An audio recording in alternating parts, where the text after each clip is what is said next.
خصوصاً على افضلهم وخاتم النبيين محمد الامين وعلى آله وصحبه اجمعين. اما بعد فاعوذ بالله من الشيطان الرجيم. بسم الله الرحمن الرحيم. الحمد لله رب العالمين الرحمن الرحيم مالك يوم الدين إياك نعبد وإياك نستعين اهدنا الصراط المستقيم صراط الذين أنعمت عليهم غير المغضوب عليهم ولا الضالين آمين. رب اشرح لي صدري ويسر لي امري واحلل عقدة من لساني يفقهوا قولي. اللهم ربنا الهمنا رشدنا واعذنا من شرور انفسنا. اللهم ارنا الحق حقا وارزقنا اتباعه وارنا الباطل باطلا وارزقنا اجتنابه. اللهم ربنا يسر لنا امورنا كلها واتمم لنا بالخير وتقبل منا فإنك خير المتقبلين آمین یا رب العالمین. معزز حاضرین اور محترم خواتین، ہم اللہ کے نام سے اس سال کی نماز تراویح کے ساتھ دورہ ترجمہ قرآن کا آغاز کر رہے ہیں. اس سے پہلے میں عرض کر چکا ہوں کہ اب میری عمر بھی کافی ہو چکی ہے. قمری حساب سے 68 برس مکمل ہو چکے ہیں اور مختلف قسم کے عوارض بھی مجھے لاحق ہیں، اور بہت سے احباب نے اور رفقاء نے مشورہ دیا تھا کہ میں اتنا بڑا بوجھ اپنے ذمے نہ لوں، لیکن میں نے خالصتاً توکلاً علی اللہ اس کی ہمت کی، اس کا ارادہ کیا. اس کے لیے اہتمام بھی خصوصاً ہوا ہے. مجھے اندازہ ہے کہ اب میرے خیالات کی جو رو ہے وہ اب اتنی تیز نہیں ہے جتنی کبھی ہوا کرتی تھی. کراس ریفرنسز بھی جو ہیں قرآن حکیم کے وہ اتنے مستحضر نہیں ہیں جتنے کبھی ہوتے تھے، بلکہ واقعہ یہ ہے کہ میری زبان بھی بعض اوقات لڑکھڑاتی ہے، اس لیے کہ مجھے جو ادویات استعمال کرنی پڑتی ہیں ان کا اعصاب پر بھی اثر ہوتا ہے، اور جو ہمارے اعضائے رئیسہ ہیں ان پر بھی اثر ہوتا ہے. بہرحال ان سب کے علی الرغم اللہ کا نام لے کر آغاز کر رہے ہیں. میری انتہائی نگارش یہی ہے، تیرے نام سے ابتدا کر رہا ہوں. ابھی میں نے سورہ فاتحہ کی تلاوت کی اور آپ نے سماعت فرمائی.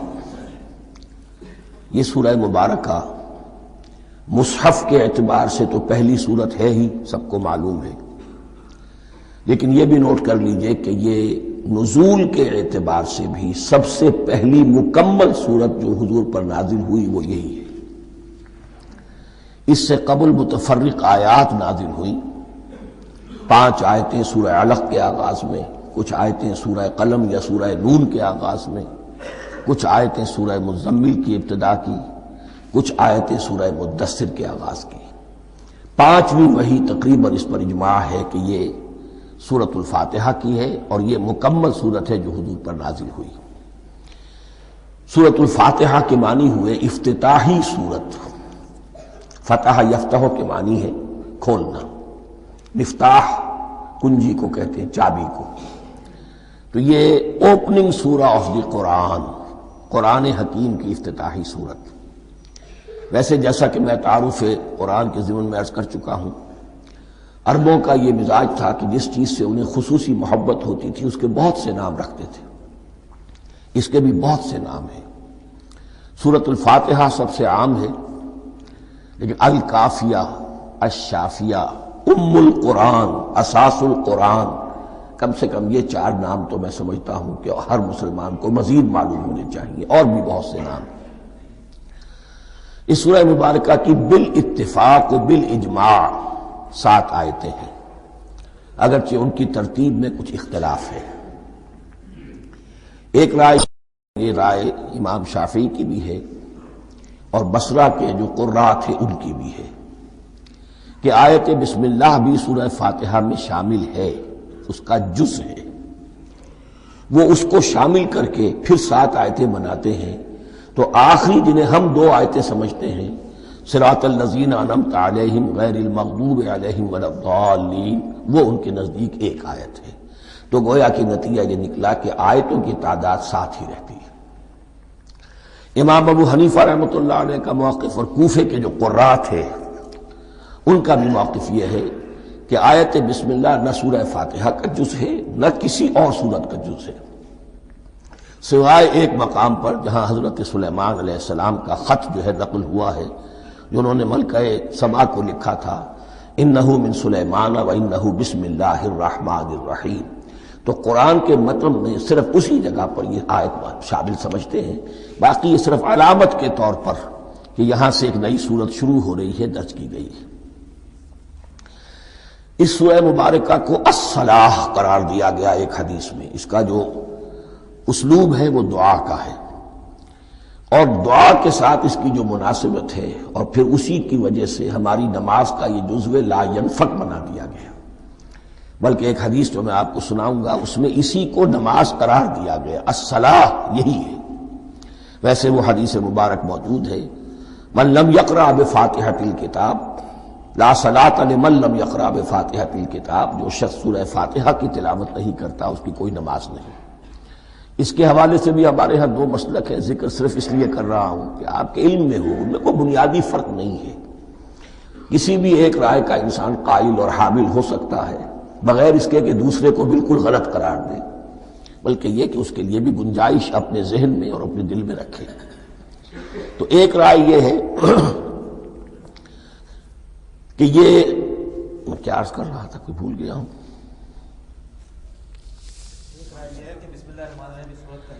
جی، اور دوسری آیت یہ ہے کہ اس کا حصہ نہیں ہے، اسی اعتبار سے یہ کہ یہ سورہ مبارکہ نماز میں پڑھی جانی ضروری ہے، لا صلاۃ لمن لم یقرأ بفاتحۃ الکتاب۔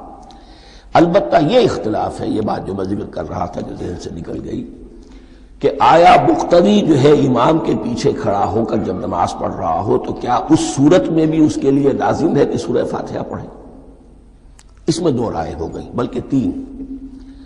ایک رائے انتہائی ہے اور وہ فقہ حنفی کی طرف منسوب ہے کہ اگر آپ امام کے پیچھے مقتدی کی حیثیت سے نماز پڑھ رہے ہیں تو کسی بھی رکعت میں آپ سورہ فاتحہ نہیں پڑھیں گے۔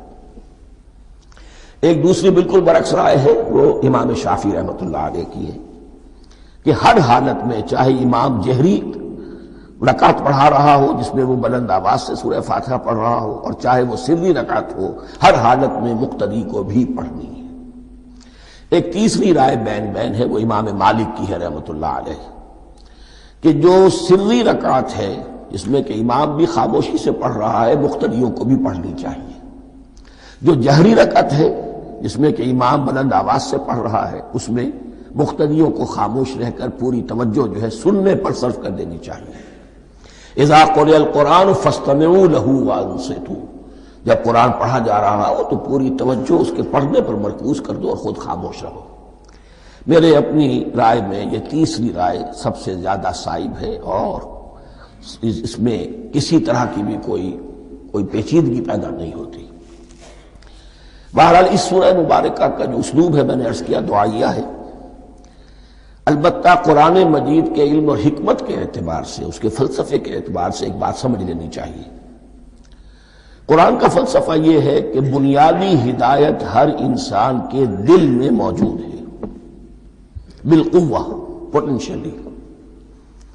یہ جو قرآن مجید یا اللہ کی کتابیں نازل ہوتی ہیں یہ انہیں ایکٹیویٹ کرتی ہیں، وہ اندر کی جو ڈورمنٹ کانشسنس ہے، خوابیدہ شعور جو ہے اسے بیدار کر کے، اور پھر یہ کہ اسے اجاگر کرتی ہیں۔ ہر سلیم الفطرت انسان اور سلیم العقل انسان، 2 سلامتی شرط ہیں۔ سلیم الفطرت، نیچر پرورٹڈ نہ ہو، فطرت مسخ نہ ہو گئی ہو، عقل سلیم ہو۔ ان دونوں چیزوں کا نتیجہ یہ نکلتا ہے کہ وہ انسان از خود، بغیر کسی وحی کی رہنمائی کے، بغیر کسی نبی کی تعلیم کے سے استفادہ کیے ہوئے، از خود بھی کچھ حقائق تک پہنچ جاتا ہے۔ اور وہ حقائق کیا ہے؟ نمبر ایک یہ کہ اس کائنات کا ایک خالق ہے اور وہ ایک ہے، اور وہ تمام صفات کمال سے متصف ہے۔ نمبر دو یہ کہ انسان کی زندگی صرف یہ زندگی نہیں ہے، بلکہ ایک اور زندگی ہے کہ جس میں اس زندگی کے اعمال کے نتائج برآمد ہوں گے۔ یہ دو باتیں، اس کی زیادہ وضاحت کے ساتھ جو ہے اس کا تذکرہ آئے گا سورہ لقمان میں، جہاں حضرت لقمان کی شخصیت کا تذکرہ ہے۔ لیکن یہاں صرف یہ بات سمجھ لیجئے کہ قرآن کا فلسفہ یہ ہے کہ ہر انسان میں، ہر فرد نوع بشر میں جو اپنی ولادت کے وقت مسلم ہوتا ہے، حضور کی حدیث ہے کل مولود یولد علی الفطرہ ابواہ یحودانہ او ینصرانہ او یمجسانہ، ہر بچہ نوع انسانی کا فطرت اسلام پر پیدا ہوتا ہے، وہ فطرت کے اندر وہ ہدایت ودیت ہے۔ اب اگر وہ فطرت بس نہیں ہوئی اور عقل جو ہے وہ صحیح رخ پر کام کر رہی ہے تو ان دو حقائق تک وہ انسان خود پہنچ جائے گا۔ لیکن ان دونوں حقائق تک پہنچنے کے بعد اب وہ دست بستہ دعا کرے گا کہ اے رب اب مزید ہدایت تو مجھے عطا فرما۔ ایک تو یہ کہ میں کیا کروں کیا نہ کروں، میری عقل اس میں ٹھوکر کھا سکتی ہے، میں کسی اچھی چیز کو بری سمجھ سکتا ہوں، کسی بری کو اچھی سمجھ سکتا ہوں، تو مجھے صحیح راستہ، صحیح راہ ہدایت پر چلا۔ یہ دعا ہے جو انسان کرتا ہے جبکہ وہ ایمان باللہ اور ایمان بالآخرہ تک خود پہنچ چکا ہوتا ہے، اور یہ سمجھتا ہے کہ صحیح زندگی کا رخ یہی ہے کہ جس رب کو میں نے پہچانا ہے کہ وہ اس کائنات کا خالق ہے اور مالک ہے اور رب ہے، میں اس کی بندگی کروں، اس کی اطاعت کروں، اس کا حکم مانوں، اس کے راستے پر چلوں۔ لیکن وہ راستہ کون سا ہے؟ اس کے لیے پھر دست بدعا ہوتا ہے کہ پروردگار تو میری رہنمائی فرما۔ یہ مقام ہے کہ جہاں آپ سمجھ لیجئے اپنے آپ کو بھی آج اس جگہ پر تصور کرتے ہوئے پھر اس سورہ مبارکہ کو پڑھیے کہ آپ اس مقام پر اللہ کے فضل و کرم سے پہنچ چکے ہیں کہ اللہ کو آپ نے پہچان لیا اور اس کی توحید کو جان لیا، اس کی جملہ صفات کمال سے آپ واقف ہو گئے، آپ یہ بھی جان گئے کہ بڑھ کر اس کے حضور میں حاضر ہونا ہے اور وہ حساب کتاب لے گا۔ پھر آپ نے یہ عہد بھی کر لیا کہ اب زندگی گزارنی ہے اس رب کی بندگی میں، اسی کی فرما برداری میں۔ اب یہاں کھڑے ہو کر آپ پوچھتے ہیں کہ اللہ مجھے وہ تفصیلی ہدایت عطا فرما، ایسا نہ ہو کہ کبھی میں کسی راستے پر چلتا ہوا کسی پگڈنڈی پر مڑ جاؤں اور وہ تھوڑی سی جو ڈیوییشن ہو میرے راستے کی وہ میری عاقبت کو برباد کر دے۔ یک لحظہ غافل گشتم و صد سال راہم دور شد، اس لیے کہ ہوتا یہی ہے سیدھے راستے سے ذرا سی کوئی پگڈنڈی جو ہے تھوڑے سے اینگل پر نکلی ہے، لیکن جب چلتے جائیں گے آپ تو جتنا آگے بڑھیں گے اس پر، اس راہ صراط مستقیم سے آپ اتنے ہی زیادہ دور ہوتے چلے جائیں گے۔ یہ ہے قرآن مجید کی حکمت اور فلسفے کے اعتبار سے اس سورہ مبارکہ کا مقام۔ اب آئیے ہم بسم اللہ کرتے ہیں۔ بسم اللہ الرحمن الرحیم، شروع کرتا ہوں میں اللہ کے نام سے جو رحمان اور رحیم ہے۔ اس پر کچھ گفتگو ہو چکی ہے تعارف قرآن کے ضمن میں کہ رحمان اور رحیم دو نام ہیں کہ جو رحمت کے مادے سے نکلتے ہیں۔ رحمان میں اللہ تعالیٰ کی رحمت کا جوش ہے، جانی کیفیت، طوفانی کیفیت، اور رحیم میں اللہ تعالیٰ کی رحمت کا دوام اور تسلسل۔ یہ دونوں کیفیات اللہ کی رحمت میں بیک وقت موجود ہیں، جس کا ہم تصور نہیں کر سکتے۔ ہم سمندر کو دیکھتے ہیں، متلاطم سمندر ہے، اس میں ہیجان ہے، طوفان ہے۔ دریا کو دیکھتے ہیں کہ وہ سکون کے ساتھ چل رہا ہے، خاموشی سے چل رہا ہے، بہہ رہا ہے، بس تسلسل کے ساتھ بہہ رہا ہے۔ ہم ان دونوں کیفیات کو علیحدہ علیحدہ دیکھتے ہیں تو ہمارا ذہن ان دونوں کو بیک وقت اس کا تصور نہیں کر سکتا، تخیل ممکن نہیں۔ لیکن اللہ کی رحمت کی یہ دونوں شانیں مستقلاً ہر وقت موجود ہیں، بیک وقت، اسی لیے ان دونوں کے درمیان کہیں حرف عطف نہیں آئے گا۔ بسم اللہ الرحمن الرحیم، الحمدللہ رب العالمین۔ کل حمد، اور حمد کو ذہن میں رکھ لیجئے، حمد مساوی ہے تعریف جمع شکر۔ عام طور پر ترجموں میں ایک لفظ لایا جاتا ہے، کل تعریف اللہ کے لیے، یہ کافی نہیں ہے۔ تعریف آپ کسی شے کی کر سکتے ہیں جس میں کوئی حسن ہے، خوبی ہے، کسی بھی اعتبار سے، خواہ آپ کو اس کے حسن و خوبی سے کوئی فائدہ حاصل نہیں ہو رہا۔ ایک پھول ہے، بہت خوبصورت ہے، بس ٹھیک ہے، خوبصورت ہے، آپ نے کہا، تعریف کر دی۔ شکر کرتے ہیں آپ اس شے کا جس سے آپ کو کوئی فائدہ پہنچا ہو، استفادہ ہوا ہو، آپ کی کوئی ضرورت پوری ہوئی ہو، آپ کی کوئی مشکل دفع ہوئی ہو۔ اور آپ دیکھیں گے کہ حمد میں یہ شکر کا پہلو غالب ہے۔ جتنی بھی دعائیں ہیں حضور سے منقول، شکر کے مقام پر وہاں حمد آتا ہے۔ بھوک لگی ہوئی تھی، کھانا کھایا، الحمدللہ الذی اطعمنی وسقانی۔ اب یہاں دیکھیے ترجمہ تعریف نہیں، شکر ہے اس اللہ کا جس نے مجھے کھلایا اور پلایا۔ آپ بیت الخلاء سے باہر آئے، نجاستیں آپ سے دور ہو گئیں، طبیعت میں انشراح ہوا، الحمدللہ الذی اذھب عنی الاذی وعافانی۔ وہ شکر ہے اس اللہ کا جس نے اذیت بخش چیزیں مجھ سے دور کر دیں اور مجھے عافیت بخشی۔ تو یہ الحمدللہ رب العالمین، اللہ تعالیٰ کا حسن و کمال اور حسن و جمال اپنی جگہ بھی اس انتہا کا ہے کہ جتنی تعریف اس کا حق ہے ہم کر ہی نہیں سکتے، لیکن اس کے احسانات اور انعامات ہم پر اتنے ہیں کہ ہم ان کو بھی گن نہیں سکتے۔ لہذا ایک ہی احصاء ہم نے کر دیا الف لام کے ساتھ، الحمدللہ رب العالمین۔ تمام تعریفیں اور کل شکر اللہ کے لیے ہیں کہ جو تمام جہانوں کا پروردگار ہے، رب ہے، مالک ہے۔ رب میں ایک مفہوم ہوتا ہے ربوبیت کا، اور اس میں مفہوم شامل ہوتا ہے تربیت کا، ربیانی صغیرہ۔ تو مالک ہونا اور تربیت دینا، آپ جس شے کے مالک ہوں گے آپ چاہیں گے اس میں بڑھوتری ہو، اس میں اضافہ ہو، وہ نشو و نما پائے۔ تو یہ دونوں چیزیں آپس میں ایک دوسرے کا جڑی ہوئی ہیں، پروردگار بھی اور مالک بھی۔ عام طور پر عربی میں رب کا لفظ مالک کے لیے آتا ہے، رب البیت، رب الدار، رب المال۔ تو مالک وہاں پر ظاہر بات ہے کہ اس سے مراد کیا ہے، مال والا، گھر والا، گھر کا مالک۔ تو کل شکر اور کل تعریف اس اللہ کے لیے ہے جو تمام جہانوں کا مالک بھی ہے اور پروردگار بھی ہے۔ الرحمن الرحیم، رحمان ہے اور رحیم ہے۔ اب دوبارہ اس کی میں وضاحت نہیں کروں گا۔ مالک یوم الدین، یوم دین کا مختار مطلق ہے۔ دین عربی زبان میں کہتے ہیں بدلے کو، دناہم کما دانو، کما تدینو تو دانو، یہ کہاوت ہے۔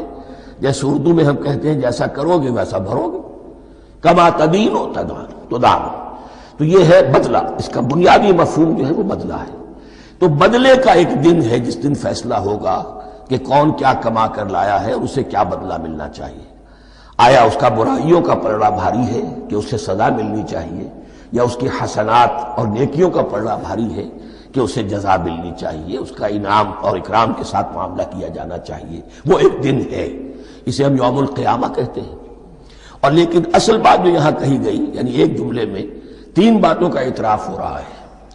بعث بعد الموت، ایک دن آئے گا کہ ہم مرنے کے بعد تمام انسان اٹھا لیے جائیں گے، پھر حساب و کتاب، پھر اللہ کے ہاں حاضری ہوگی اور حساب کتاب ہوگا۔ اور تیسرے یہ کہ اس حساب کتاب کے دن کا مختار مطلق اللہ ہے، یعنی کسی اور کو اپنے ذہن میں سہارا بنا کر آپ زندگی گزاریں کہ وہ مجھے چھڑا لے گا، یا وہ ہستی جو ہے اتنی زوردار ہے کہ وہ مجھے بچا لے گی، اس سے اپنے دل کو، اپنے ذہن کو بالکل پاک کر لیجئے۔ مالک یوم الدین، ایک دوسری جگہ پر قرآن میں آیا ہے، اس روز کوئی پکارنے والا پکارے گا، لمن الملک اليوم للہ الواحد القہار، آج کے دن کس کا اختیار مطلق ہے؟ اور پھر کہا جائے گا اللہ کے لیے، الواحد قہار، جو پوری طرح چھایا ہوا ہے، مستولی ہے۔ تو مالک یوم الدین، جو جزا و سزا کے دن کا مالک ہے۔ اب یہاں سے کلام ایک رخ بدل رہا ہے۔ ابھی تک تو یہ غائبانہ انداز میں کلام ہو رہا ہے، اللہ سے خطاب نہیں آیا اس میں ابھی۔ الحمدللہ رب العالمین الرحمن الرحیم مالک یوم الدین، اب خطاب ہے، ایاک نعبد و ایاک نستعین، ہم صرف تیری ہی بندگی کرتے ہیں اور کریں گے، اور ہم صرف تجھ ہی سے مدد مانگتے ہیں اور مانگیں گے۔ یہ ترجمہ میں کیوں کر رہا ہوں کہ یہ فعل مضارع ہے۔ عربی زبان میں فعل مضارع حال اور مستقبل دونوں کو کور کرتا ہے۔ ایاک کا جو ہے مفعول فاعلی جو ہے، مفعول جو ہے اس میں ضمیر مفعولی، اسے پہلے لا کر حشر کا مضمون پیدا ہو گیا۔ ہم تیری بندگی کرتے ہیں نہیں، ہم تیری ہی بندگی کرتے ہیں اور کریں گے۔ حال میں ترجمہ کیجئے تو یہ اظہار حال ہے، اور مستقبل میں ترجمہ کیجئے تو یہ ایک عہد ہے، قول و قرار ہے، بہت بڑا معاہدہ ہے۔ وَإِيَّاكَ نَسْتَعِينُ، اور صرف تجھ ہی سے مدد مانگتے ہیں اور مانگیں گے۔ اس میں بھی حال کا ترجمہ اظہار حال، اللہ کرے کہ واقعی ہمارا حال وہی ہو، جب ہم یہ الفاظ کہتے ہیں تو واقعتاً ہم اس پر پورے اتر رہے ہوں کہ اسی کی بندگی کر رہے ہوں اور اسی سے ساری استعانت اور استمداد کر رہے ہیں۔ جہاں تک مستقبل کا تعلق ہے وہ پھر ایک عہد ہے۔ اہدنا الصراط المستقیم، یہ مقام وہ آ گیا کہ یہاں تک تو اے پروردگار ہم پہنچ گئے، تیرے فضل سے، تیرے کرم سے۔ فطرت سلیمہ بھی تیری عطا کردہ تھی، عقل سلیم بھی تیری ودیعت کردہ تھی، ان دونوں کی روشنی سے ہم یہاں تک تو پہنچ گئے۔ اب ہماری جو ضرورت ہے، احتیاج ہے، وہ کیا ہے؟ اہدنا الصراط المستقیم، ہدایت بخش ہمیں سیدھے راستے کی۔ یہاں دو باتیں سمجھ لیجئے۔ انفرادی سطح پر انسان کے لیے نہ معلوم کتنے مرحلے آتے ہیں ہر روز کہ جس میں وہ ایک چھٹک کر کھڑا ہو جاتا ہے، یہ کروں یا یہ کروں، دو آلٹرنیٹو سامنے آ رہے ہیں، فیصلہ کرنا مشکل ہو رہا ہے۔ قدم قدم پر ہدایت کی ضرورت ہے، اور اجتماعی طور پر نوع انسانی تین بڑے بڑے تمدنی مسائل میں واقعہ یہ ہے کہ تسلیم کر لیا جانا چاہیے کہ عقل انسانی اس کو راستہ نہیں دکھا سکتی۔ عام معاشرتی سطح پر مرد اور عورت کے درمیان حقوق اور اختیارات کا کیا توازن ہو، ناممکن ہے، انسان طے نہیں کر سکتا۔ انسان یا مرد ہے یا عورت ہے۔ عورت سوچے گی اپنے لحاظ، اپنے جذبات کا، اپنے خیالات کا لحاظ رکھے گی، مرد کے جذبات و احساسات کا اسے کوئی اس کا کوئی تصور ہی ممکن نہیں۔ مرد سوچے گا اسے اپنے احساسات معلوم ہے، لیکن یہ کہ عورت کے احساسات سے وہ نابلد ہے، ان کو محسوس کر ہی نہیں سکتا۔ لا محالہ وہ اپنے بارے میں وہ جو بھی نظام بنائے گا اس میں وہ اپنی بالادستی رکھے گا۔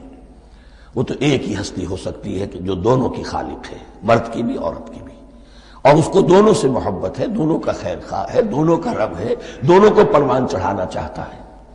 اسی طرح فرد اور معاشرہ یا ریاست، حکومت اور ریاست ہمیشہ یہ چاہتی ہے کہ سارے اختیارات ہمارے ہاتھ میں آ جائیں، ٹوٹلیٹیرین سوسائٹی ہو، بس ہم حکم دیں اور لوگ اس پر چلیں۔ افراد یہ چاہتے نہیں، ہمیں آزادی ہونی چاہیے۔ اب آپ دیکھیے کہ دنیا میں کتنے جھگڑے چلتے ہیں اسی پر، فریڈم فریڈم فریڈم۔ وہ فریڈم واقعتاً اپنی جگہ پر ایک شے ہے، افراد کی آزادی ہونی چاہیے، لیکن افراد کی آزادی اتنی نہ ہو جائے کہ وہ مادر پدر آزاد ہو جائے، کوئی قانون، کوئی قاعدہ، کوئی اخلاقی کوئی حدود اور قیود جو ہے ان کا پابند نہ رہے۔ تو اب کہاں ہے وہ نقطہ اعتدال کہ جس میں انسان کی انفرادی آزادی، انفرادی اختیار اور ادھر اجتماعی مصلحتیں جو ہیں ان کو بیلنس کیا جا سکے؟ انسان طے نہیں کر سکتا، صرف اللہ ہی اس کے لیے نظام دے سکتا ہے۔ تیسرا مسئلہ ہے سرمایہ اور محنت، اس میں کیا توازن ہو؟ سرمایہ اور محنت دونوں مل کر کچھ بنا رہے ہیں، کچھ پروڈیوس کر رہے ہیں۔ اب اس میں نفع جو ہوا ہے اس میں سرمایہ کا کتنا حصہ ہونا چاہیے اور لیبر کا کتنا ہونا چاہیے، کون طے کر سکتا؟ اس کے لیے بھی کہ ایسا نہ ہو کہ سرمایہ داری جو ہے آکاش بیل بن کر پورے معاشرے پر چھا جائے، اور غریب بیچارہ، مزدور بیچارہ، کاشتکار بیچارہ وہ گویا کہ چکی کے دو پارٹوں میں پس کر رہ جائے، اس کی کوئی حیثیت نہ رہ جائے۔ لیکن یہ کہ دوسری طرف اگر یہ کہ مزدور کا جو حق ہے اس سے زیادہ اس کو دے دیا جائے تو سرمایہ جو ہے وہ سکڑ جائے گا، شائی ہو جائے گا، وہ پھر میدان میں نہیں آئے گا۔ کیا کیا جائے؟ کون سا نقطہ عدل و اعتدال ہے؟ یہ تین مسائل ایسے ہیں، اہدنا الصراط المستقیم۔ تو یوں سمجھیے کہ ایک جو بنیادی ہدایت تھی، ایک اللہ کو پہچان لینا، یہ جان لینا کہ کل حسن و جمال اور تمام انعام و اکرام کا منبع اس کی ذات ہے، وہ رحمان ہے اور رحیم ہے، اور یہ جان لینا کہ مرنے کے بعد جی اٹھنا ہے، حساب کتاب ہے، فیصلہ ہوگا جزا و سزا کا، اور مختار مطلق اس دن کا اللہ ہے۔ پھر یہ عہد کر لینا ایاک نعبد و ایاک نستعین۔ اس کے بعد دعا، پروردگار ہمیں ہدایت پر قائم رکھ، ہماری ہدایت میں اضافہ فرما۔ اس ہدایت کے لفظ کو سمجھ لیجئے، بنیادی ہدایت، تفصیلی ہدایت، قدم قدم پر ہدایت، ہدایت پر ہدایت. والذین اہتدوا زادہم ھدی، جو لوگ ہدایت کے راستے پر آتے ہیں اللہ ان کی ہدایت میں اضافہ کرتا ہے. تو یہ قدم قدم پر ہمیں ہدایت کی ضرورت ہے اور مرحلہ وار ضرورت ہے. ہدایت اس کو بھی کہتے ہیں کہ کسی نے آپ سے کوئی پتہ پوچھا، آپ نے کہا ادھر جانا، پھر دوسری گلی میں مڑنا، پھر جانا دو تین لائٹیں چلے جانا، پھر مڑنا وغیرہ وغیرہ، یہ بھی ہدایت ہے. نظری طور پر آپ نے بتایا ہے. ایک ہدایت یہ ہوئی کہ بھائی میں چلتا ہوں آپ کے ساتھ، میں آپ کو وہاں تک پہنچا دوں گا تاکہ آپ کو دقت نہ ہو، آپ نے منزل تک پہنچا دیا. ان دونوں کے درمیان، یہ تو میں نے ایک فرد کی مثال دی ہے، اللہ اور بندے کے درمیان نہ معلوم کتنے مراحل ہیں ہدایت کے. تو کسی وقت بھی انسان اپنے آپ کو ہدایت خداوندی سے مستغنا نہیں سمجھ سکتا، اور نہیں تو پروردگار جو ہدایت دی ہے اس پر ہدایت پر قائم رکھ. کیا پتہ شیطان کا کوئی حملہ، کیا پتہ ہمارے نفس کی کوئی شرارت کسی ایسے رخ پر ہمیں ڈال دے کہ اب تک کی ساری کمائی بھی ضائع ہو جائے.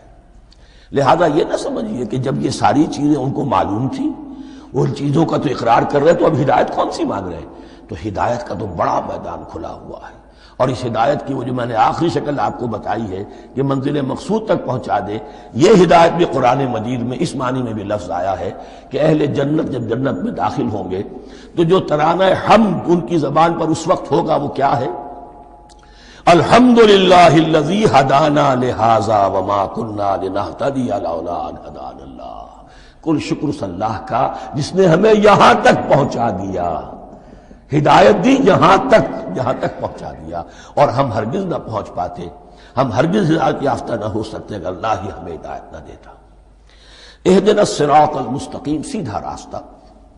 صراط الذین انعمت علیہم، اب اس کی مزید وضاحت ہے. راستہ اس کا ان لوگوں کا جن پر تیرا انعام ہوا. یہ کون لوگ ہیں؟ اس کی وضاحت آپ کو ملے گی سورہ نساء میں. من یطع اللہ والرسول فاولئک مع الذین انعم اللہ علیہم من النبیین والصدیقین والشہداء والصالحین. 4 طبقات ہیں منعم علیہم جن پر اللہ کا انعام ہوا ہے. چوٹی پر انبیاء کرام، اس کے بعد صدیقین کرام، اس کے بعد شہداء عظام، اس کے بعد عام صالح مسلمان صالح ہو. یہ بیس لائن ہے.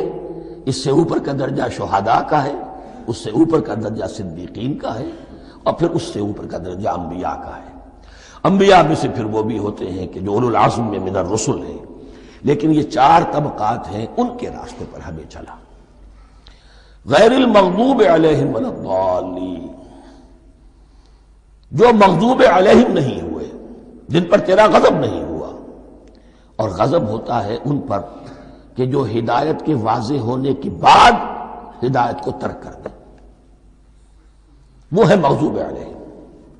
جنہیں ہدایت مل گئی ہو، ہدایت کو پہچان لیا ہو، پھر اپنی شرارت نفس کی وجہ سے، اپنی نفسانیت کی وجہ سے، اپنے تکبر کی وجہ سے، اپنے حسد کی وجہ سے وہ اس حق کو رد کر دیں، اس کو ترک کر دیں. ان پر اللہ کا غضب آتا ہے. اور اس میں اس کی بہت بڑی مثال تاریخ کے اعتبار سے یہودی ہے. اللہ نے انہیں ہدایت دی، کتابیں عطا کی، تورات، انجیل، زبور، سینکڑوں نبی ان میں مبعوث کیے. 1400 برس تک نبوت کا تار ٹوٹا ہی نہیں، مسلسل. ابتدا میں بھی 2 نبی، موسیٰ اور ہارون، اور اختتام پر بھی 2 نبی، عیسیٰ اور یحییٰ علیہ السلام. اور ان کے مابین کوئی لمحہ نہیں آیا ہے تاریخ بنی اسرائیل میں جبکہ کوئی نہ کوئی نبی موجود نہ ہو. لیکن انہوں نے اپنی شرارت نفس کی وجہ سے ہدایت تورات سے بھی منہ موڑا، اور پھر سب سے بڑی بات یہ کہ ہدایت محمدی سے، ہدایت قرآنی سے بھی صلی اللہ علیہ وسلم منہ موڑا. وہ ہے مغضوب علیہم ولا الضالین، اور نہ ہی گمراہ ہوئے. یہ لفظ جو آتا ہے عربی زبان میں گمراہ کا بھی ہے اور تلاش حق میں بھٹکنے والے کا بھی ہے. ایک وہ شخص ہے جس پر حق ابھی واضح نہیں ہوا، وہ تلاش میں ہے، اس کے لیے بھی ضال کا لفظ آئے گا. اسی طرح کوئی شخص کسی کے عشق اور محبت میں ایسا ہو جائے، دیوانہ ہو جائے، اس کو بھی ضال کہتے ہیں. یعنی اس کے اوپر جذبات کا اتنا غلبہ ہو گیا ہے کسی کی محبت اور عشق کی بنا پر. تو حضور کے لیے یہ لفظ آیا ہے وَوَجَدَكَ ضَالًّا فَهَدَىٰ، اور یہ تو سورۃ الضحیٰ ہے، اکثر بیشتر لوگوں کو یاد ہوگی۔ تو یہ جو ضال کا لفظ ہے اس میں سمجھ لیجئے ضروری نہیں ہے کہ وہ گمراہ ہو، بلکہ وہ بھی کہ جو ابھی راہ ہدایت کی طلب میں اس کے حصول کے لیے اس کی تلاش میں کوشاں ہیں، اور وہ بھی کہ جو کسی مغالطے کی وجہ سے حق سے منحرف ہو جائے۔ یہ بھی جان لیجئے کہ ایک ہے بدنیتی، تکبر، حسد، حق کو جان کر پہچان کر رد کر دینا یا چھوڑ دینا یا ترک کر دینا، ایک ہے کسی غلطی میں، کسی جذبات کے اندر آ کر، کسی غلو کے اندر مبتلا ہو کر اور حق سے منحرف ہو جانا۔ اس کی جو سب سے بڑی مثال ہے وہ نصارہ ہے، عیسائی ہے۔ حضرت مسیح کو انہوں نے مانا لیکن غلو کیا، یہ لفظ آئے گا آگے، لا تغلو فی دینکم، اپنے دین میں غلو نہ کرو۔ جیسے ہمارے ہاں بھی بعض لوگ ہیں جو حضور صلی اللہ علیہ وسلم کی تعریف میں، حضور صلی اللہ علیہ وسلم کے ساتھ اپنی محبت کے اظہار میں غلو کر جاتے ہیں۔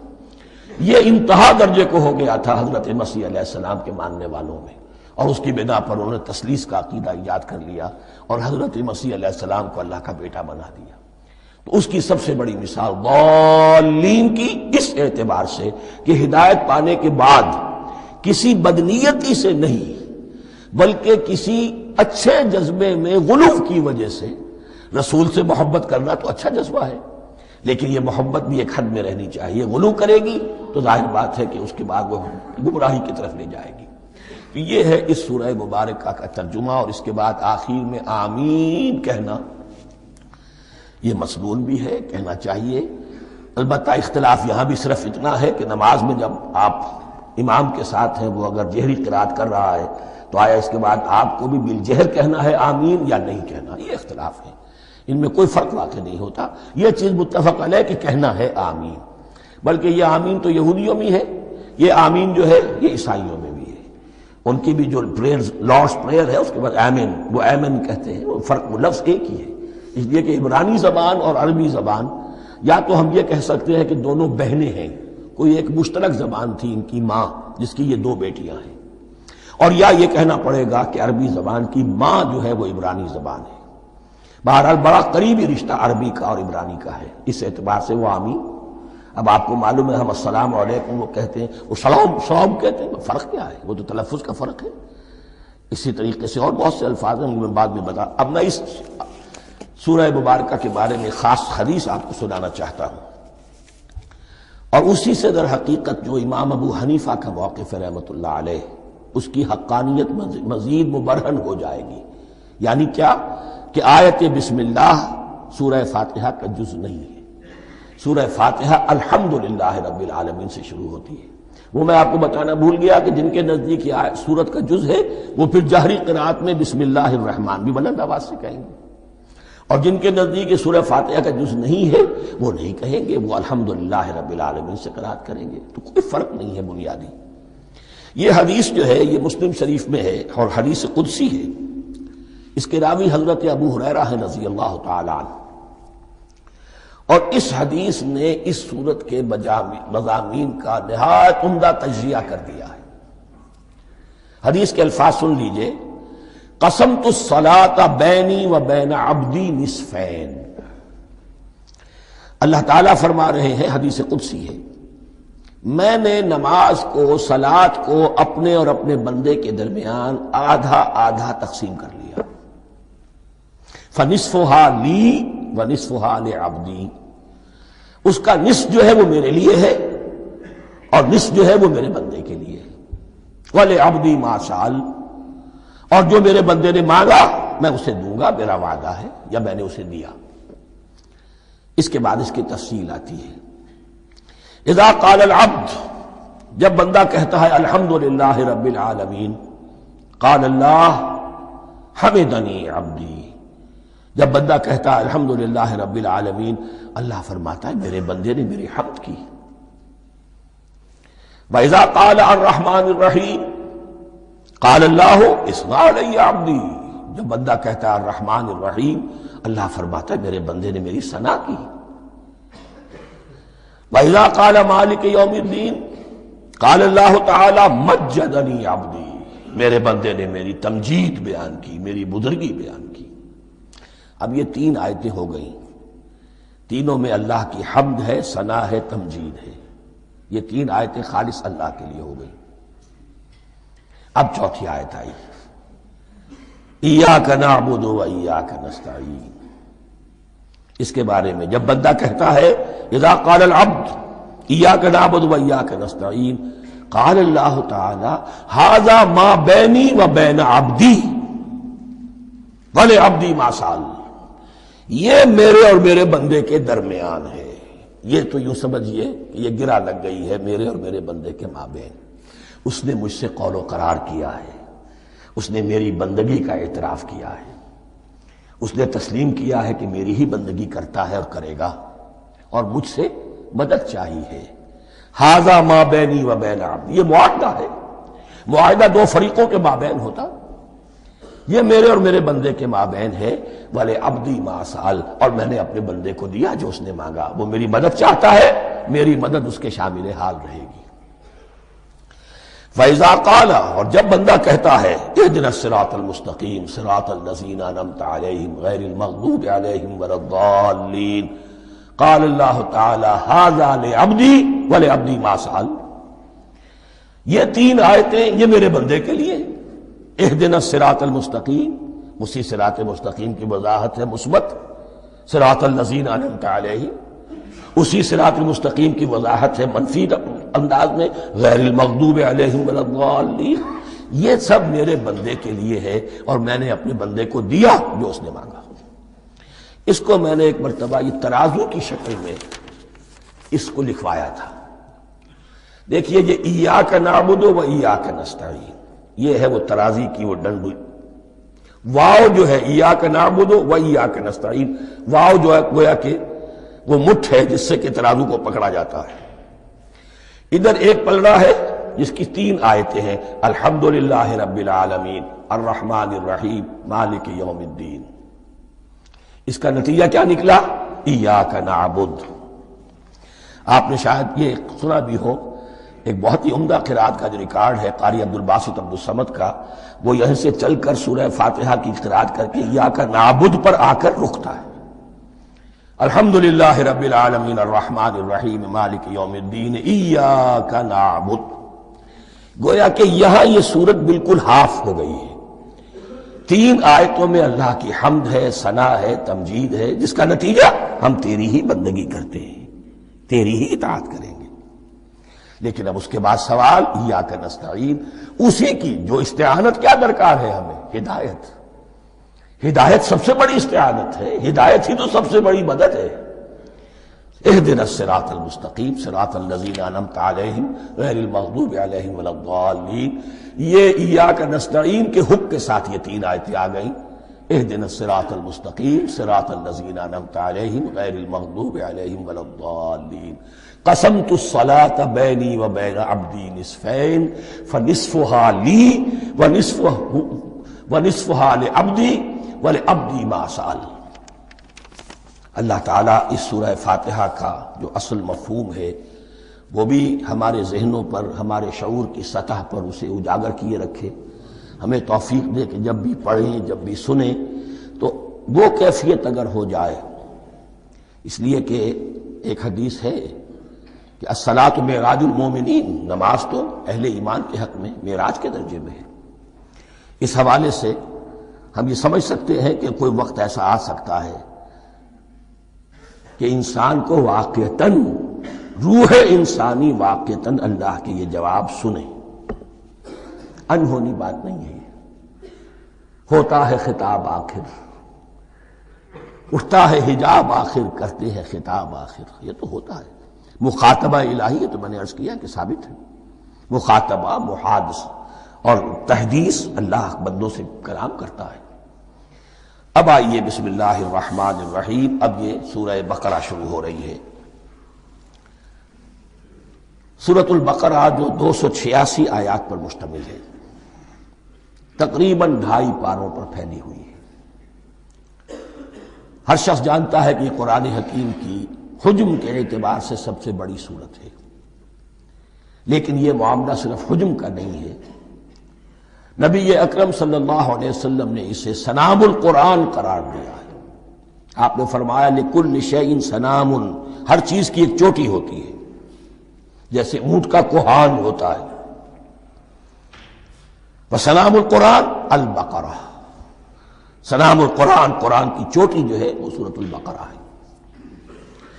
یہ نوٹ کر لیجئے جو میں نے کل آپ کو جو مختلف مکی اور مدنی صورتوں کے گروپوں کے بارے میں بتایا تھا کہ یہاں سے اب پہلی منزل بھی شروع ہو رہی ہے اور پہلا گروپ بھی شروع ہو رہا ہے، اور اس کے ساتھ جو اگلی صورت آئے گی وہ اس کا جوڑا ہے، سورہ آل عمران، جس کی سب سے نمایاں علامت یہ نوٹ کیجئے، یہ بھی الف لام میم سے شروع ہوئی، اگلی بھی الف لام میم سے شروع ہوگی۔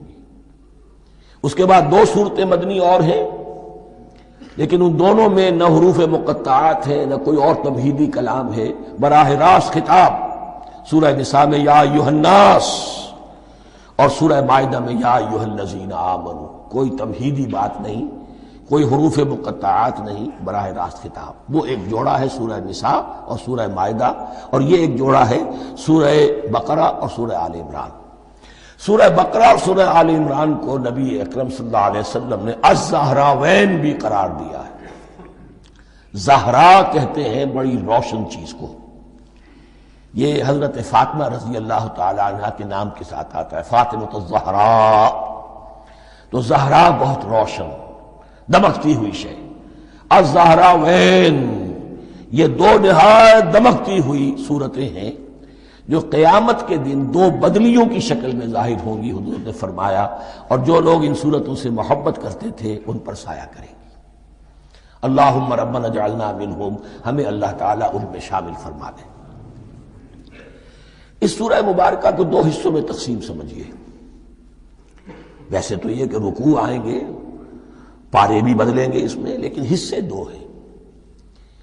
پہلے حصے میں اصل روح سخن سابقہ امت مسلمہ سے ہے، یہود سے، بنی اسرائیل سے۔ دوسرے حصے میں اصل خطاب موجودہ امت مسلمہ سے ہے، امت محمد سے صلی اللہ علیہ وسلم۔ پہلے حصے میں 18 رکوع ہیں لیکن آیات 152 ہیں، دوسرے حصے میں 22 رکوع ہیں لیکن آیات 134 ہیں۔ گویا کہ اس سے آپ کو توازن نظر آئے گا کہ اگرچہ ادھر رکوعوں کی تعداد کم ہے 18 لیکن آیات کی تعداد زیادہ ہے 152، دوسرے حصے میں رکوعوں کی تعداد زیادہ ہے 22 لیکن آیات کی تعداد 134۔ اسی لیے اس کا ایک نام میں نے تجویز کیا ہے، وہ اس لیے تاکہ کچھ حقائق آپ کے ذہنوں میں ان ناموں کے حوالے سے بھی انشاءاللہ محفوظ ہو جائیں گے۔ سورۃ الامتین، دو امتوں کی سورت، اس لیے کہ تقریباً نصف اس کی ساری بحث جو ہے، مرکزی بحث، وہ سابقہ امت مسلمہ بنی اسرائیل، اور دوسرا نصف اس میں سارا خطاب وہ ہے موجودہ امت مسلمہ یعنی امت محمد صلی اللہ علیہ وسلم۔ اس کا جو پہلے 18 رکوع ہیں یا پہلا حصہ ہے، اس کے اندر ڈویژن فردر ہوگی ورٹیکل، عمودی، پہلے 4 رکوع، پھر 10 رکوع، پھر 4 رکوع۔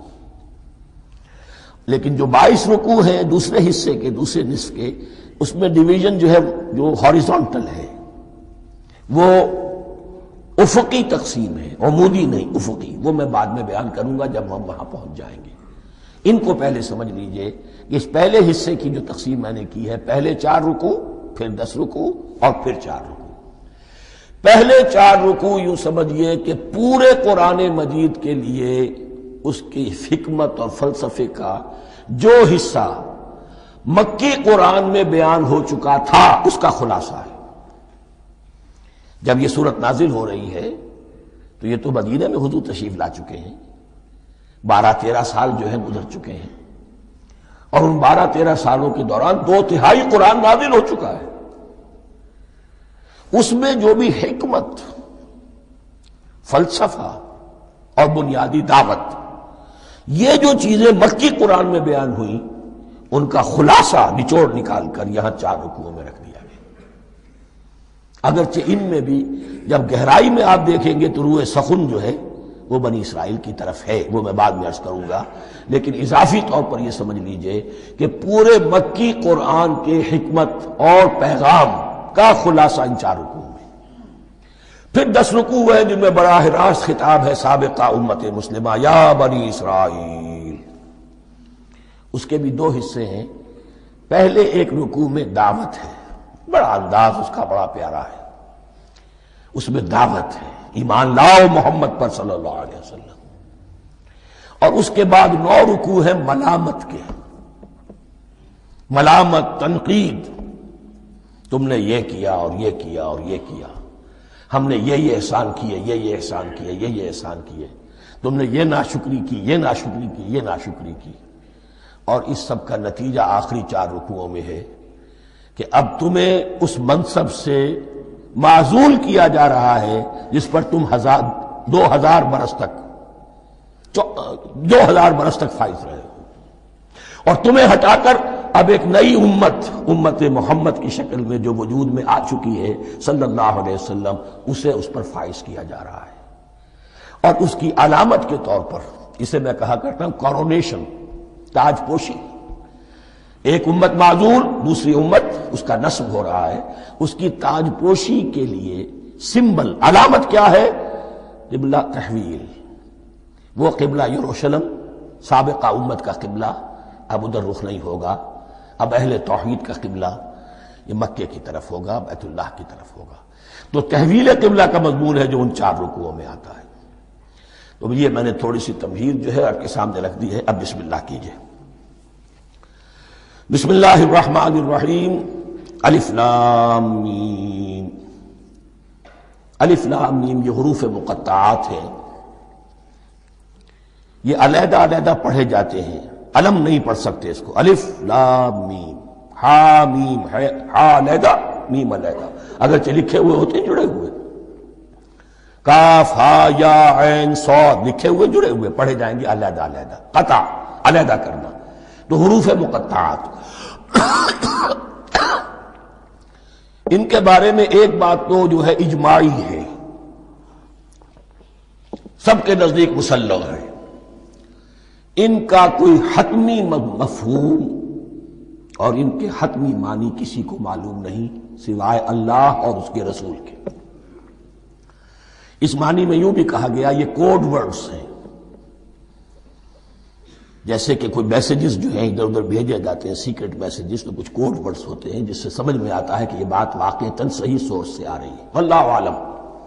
لیکن اس کا کوئی مفہوم اور اس کے معنی جو ہیں وہ اتفاق اس پر ہے، اگرچہ بعض حضرات نے کچھ اپنی سی کوشش کی ہے، کچھ مفہوم جو ہے بنانے کی، وہ اپنی جگہ پر ہے، لیکن یہ کہ کسی حضرت عبداللہ ابن عباس رضی اللہ تعالی عنہما نے بعض ایسی کوششیں کی ہیں، لیکن ان کی رائے کو بھی ان کی ذاتی رائے سمجھا گیا ہے، امت نے اسے قبول نہیں کیا۔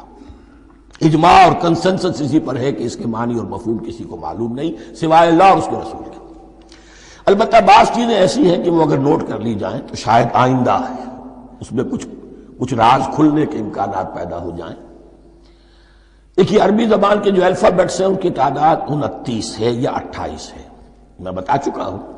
الف اور حمزہ کو ایک سمجھے تو 28 ورنہ 29۔